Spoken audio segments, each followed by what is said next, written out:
Всем привет! Хочу разобраться с вопросом по окрашиванию кожи.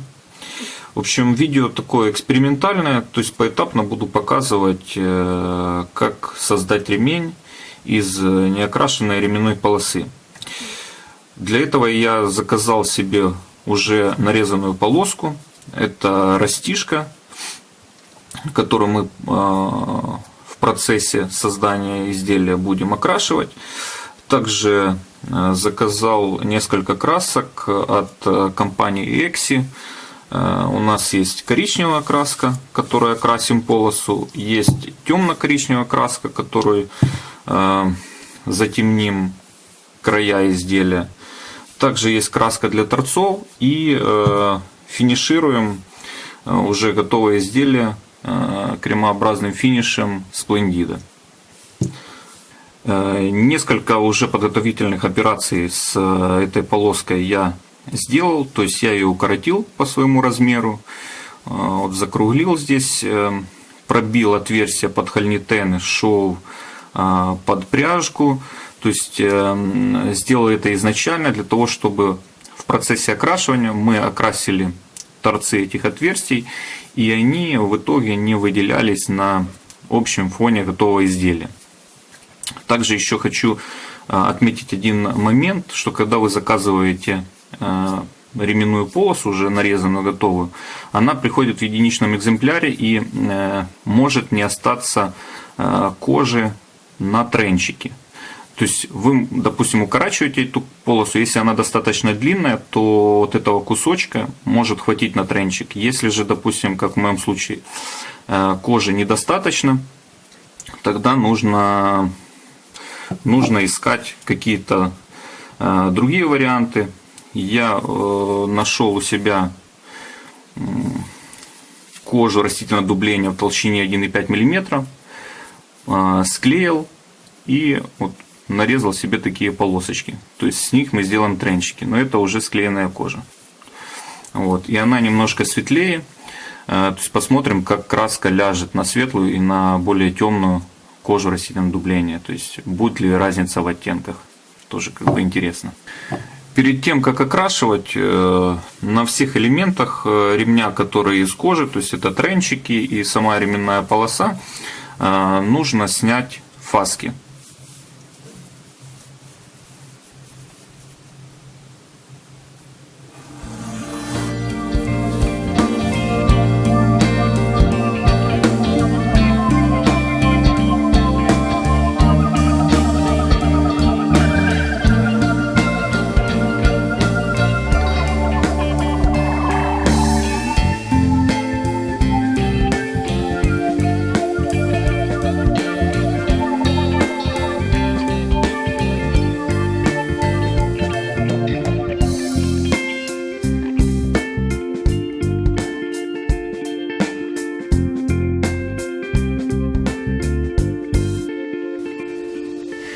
И теперь можем перейти уже к самому процессу окрашивания.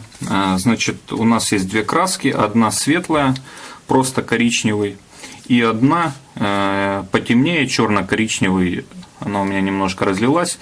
В общем, светлую мы будем использовать для основного цвета ремня, и черно-коричневый затемним ремень по краю.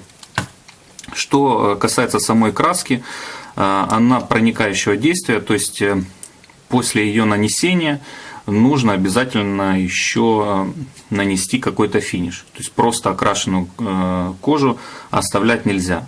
Как бы эта краска, она будет дальше проникать в кожу и терять свой, как бы, насыщенность цвета, насколько я понял.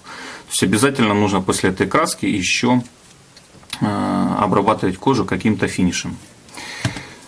Наносить краску будем морской губкой. Взял себе такой кусочек на пробу. На многих ресурсах рекомендуют ее использовать при нанесении различных апритур, краски на кожу. То есть из-за своих определенных свойств и структуры она дает возможность более равномерно нанести средство на кожу.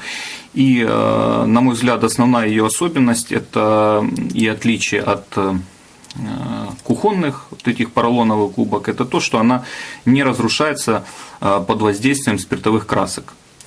Я ее поделил пополам, то есть одну часть мы используем при окрашивании кожи краской, и вторую часть уже в конце используем для нанесения кремообразного финиша.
Пока все подсыхает, хочу немножко сказать о самой губке. В общем, с ней ничего не произошло. Когда-то красил я краской Толедо, использовал кухонную губку поролоновую, и она там сразу распалась, разлезлась. То вот с этой губкой, в принципе, ничего не произошло, кроме того, что она окрасилась. Вот. И еще такой момент, когда эта краска высыхает, ее желательно чем-то заполировать. То есть обычно это делают на специальных станках. Вот, у меня станка нету, поэтому сегодня попробую просто фетром затереть поверхность. Это нужно для того, чтобы остановить проникновение краски, чтобы она зафиксировалась и цвет остался такой же насыщенный. Итак, что могу сказать? Скорее всего, я немножко переборщил с покраской. Уже прошло больше часа, и кожа не светлеет. В общем, вот обратная сторона тренчика, где я нанес краску в один слой. И ремень, по идее, должен был вот таким вот быть цветом. А он выходит у нас теперь такой очень темный. Это произошло из-за того, что я нанес несколько раз краску, вот, и получилось перебор. То есть нужно учитывать, что это не морилка, это специальная краска, и наносить ее в несколько слоев лучше не стоит. Ну, теперь уже ничего не поделаешь. Значит, как я и говорил, после высыхания краски ее нужно затереть, заполировать. Я беру кусочек стельки, с одной стороны фетр, вот, и просто сейчас такими вот движениями затру поверхность кожи.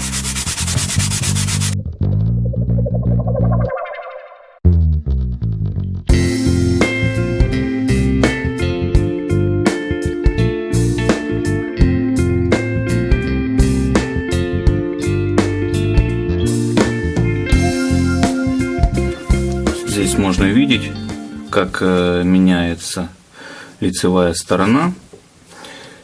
То есть там, где мы затираем, она становится такая, как полированная, блестящая.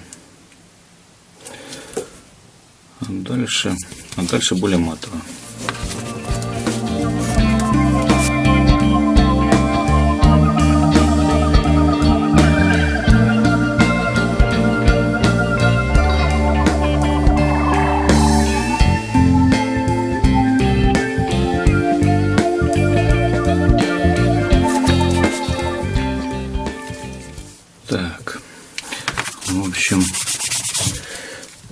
Поверхность я немножко заполировал.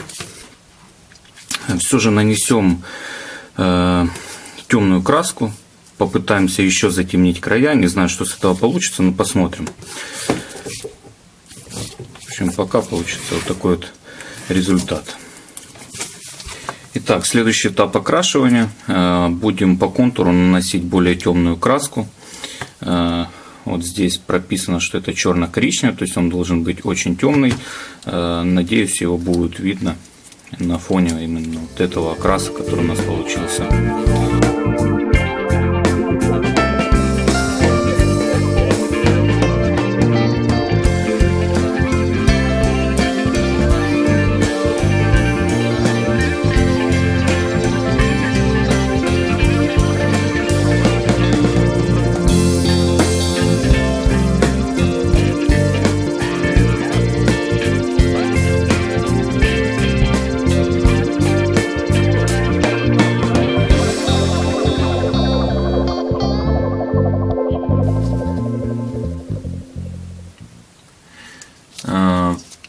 На ночь оставил все элементы ремня подсохнуть.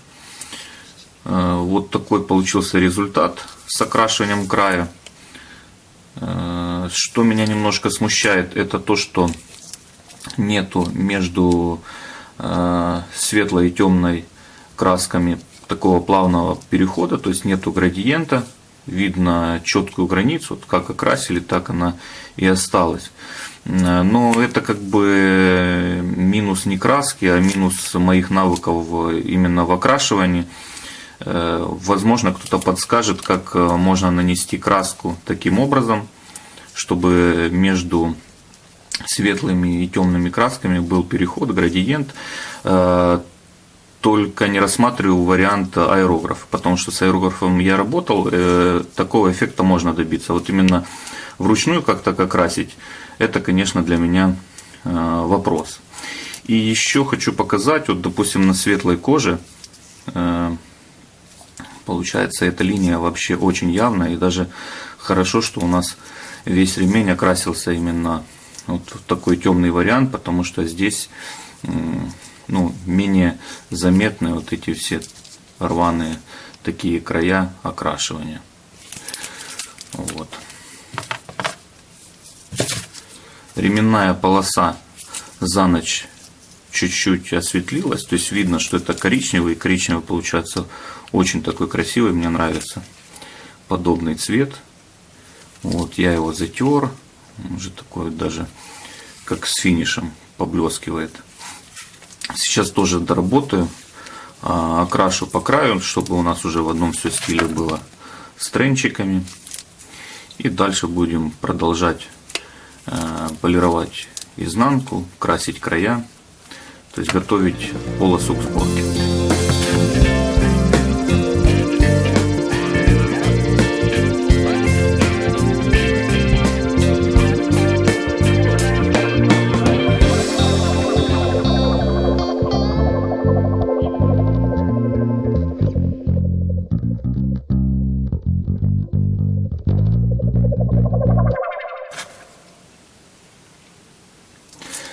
С покраской закончили. В общем, мне не очень нравится то, как я окрасил края. Лучше бы оставил ременную полосу в одном цвете. Вот очень красивый такой коричневый получается. А вот это вот такая тонировка, затемнение по краю вышло достаточно коряво.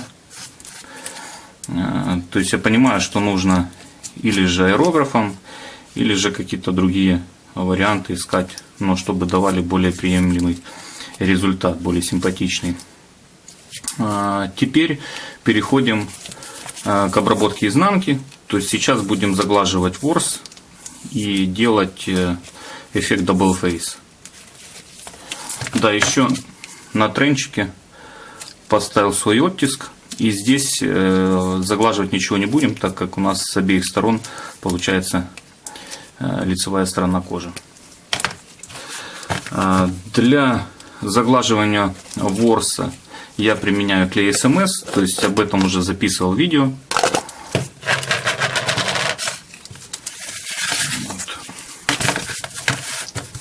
Наношу обычной губкой. То есть здесь не принципиально его как-то равномерно нанести. Главное, чтобы было достаточное количество.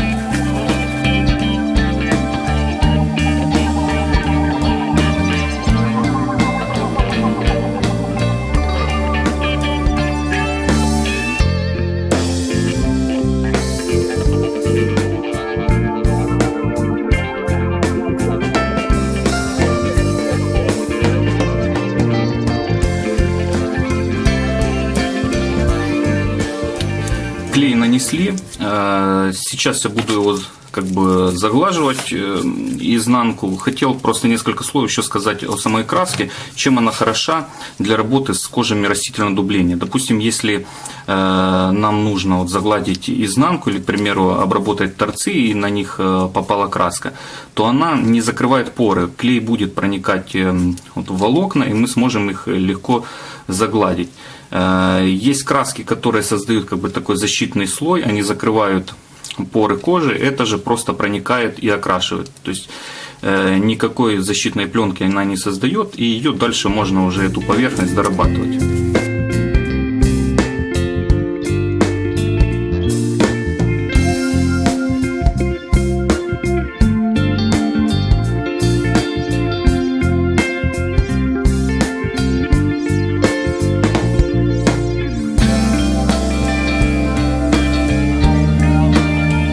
Изнанка подсохла, цвет стал более насыщенным, она как бы немножко потемнела.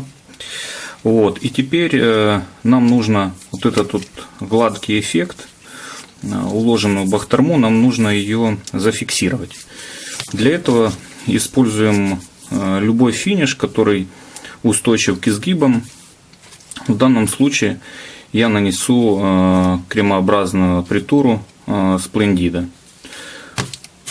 Наношу обычной губкой именно в случае бахтармы, потому что на лицевую сторону мы будем наносить морской губкой.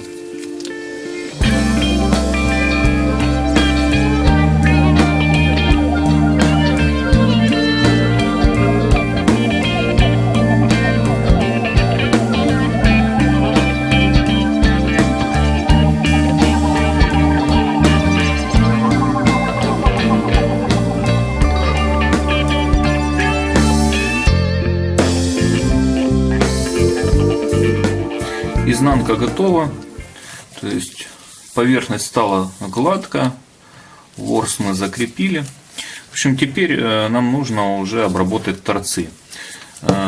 Торцы я обрабатываю изначально, полируя клеем СМС вот, и сликером, а дальше будем красить. Я покажу на примере тренчиков, вот, чтобы не затягивать время видео.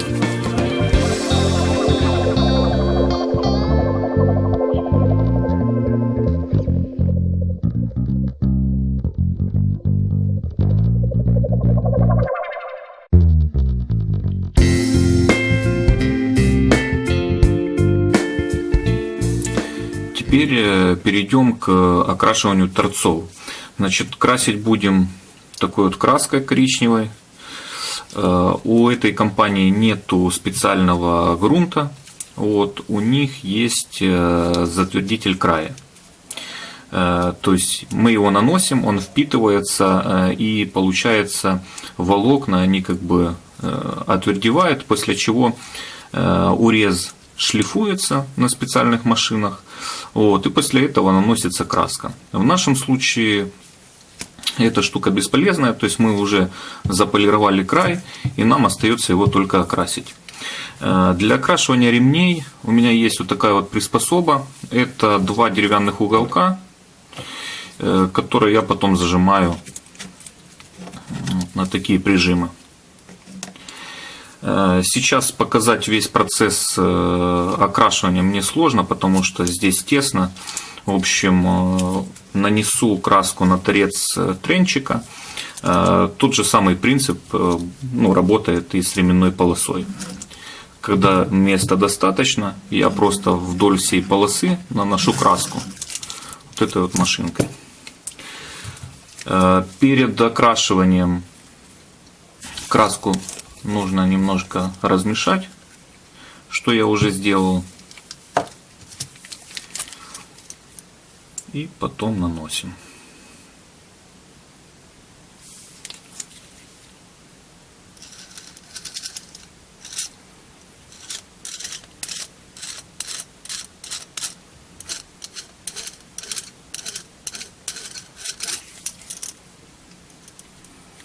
Краску лучше не жалеть, наносить достаточное количество, вот, чтобы не было никаких у нас пробелов.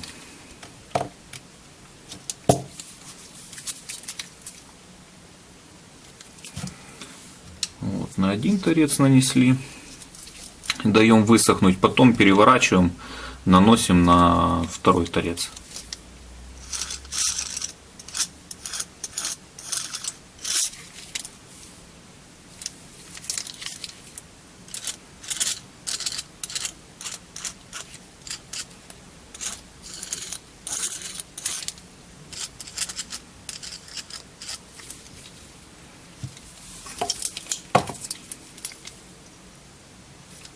Краску нанесли и ждем теперь высыхания.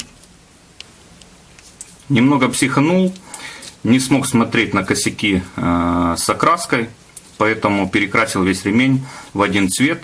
Поверх светлого нанес черно-коричневую краску. Как бы очень хорошо, что эти краски позволяют делать подобные манипуляции без особых последствий. То есть теперь ременная полоса выглядит поприятней. И уже дальше можно работать. То же самое сделал с тренчиками. Торцы окрасились нормально, то есть краска легла хорошо, без особых таких явных изъянов, дефектов. То есть держится нормально. Вот. И один из последних этапов — это нанесение финиша. Я его делаю до сборки, потому что на готовом изделии бывают такие места, где сложно нанести потом финишное средство.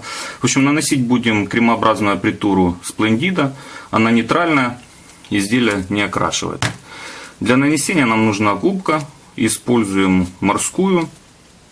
Вот. И такой интересный момент. Для нанесения этого крема губку нужно немножко смачивать, чтобы она была слегка влажная.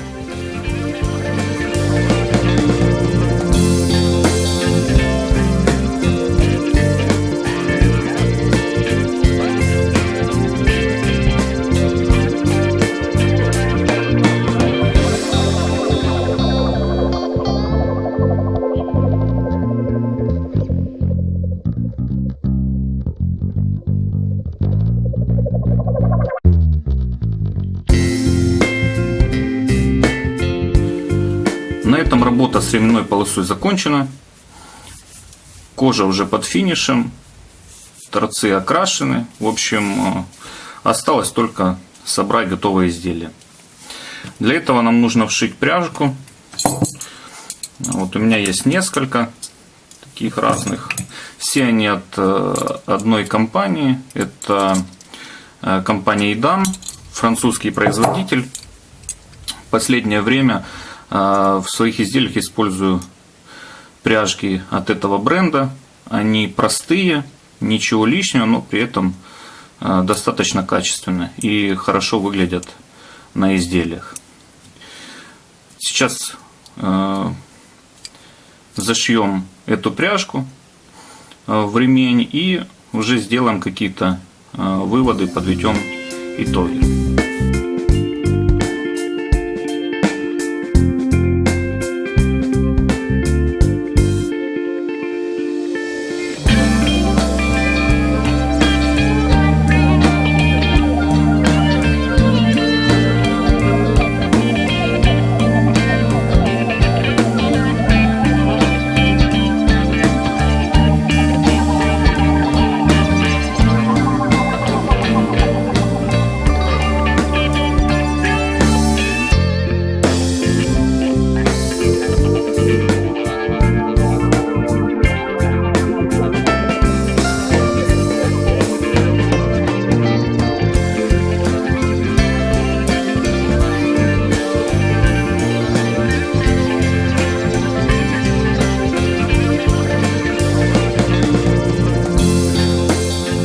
Изделие готово, работа над ремнем закончена, новый опыт получен.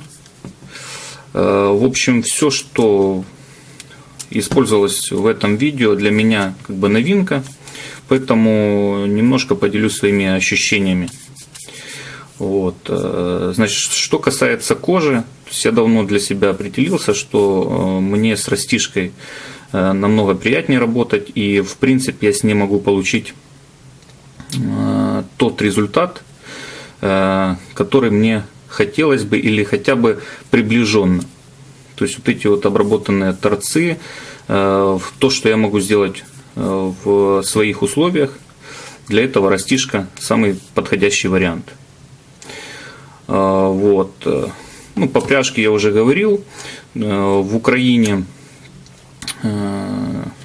это самый нормальный вариант. То, что я нашел, есть как бы различные итальянские, китайские пряжки. Ну, как-то не знаю. Вот несколько раз заказал себе эти, и все, теперь не могу уже с другими работать производителями, потому что пряжки полностью меня устраивают. Так. Теперь, что касается краски. Краска для кожи. Окрашиваю очень редко, то есть я брал различные краски просто для пробы, тестил как морилки, так и краски на водной основе, на спиртовой.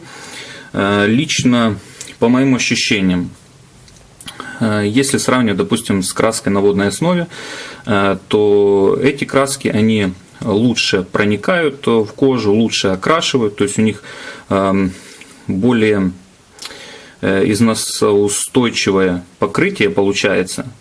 Вот. И при этом расход этой краски очень маленький. Я даже удивился, то есть думал, что у меня на изнанку нашего ремня уйдет, ну, возможно, даже вся баночка.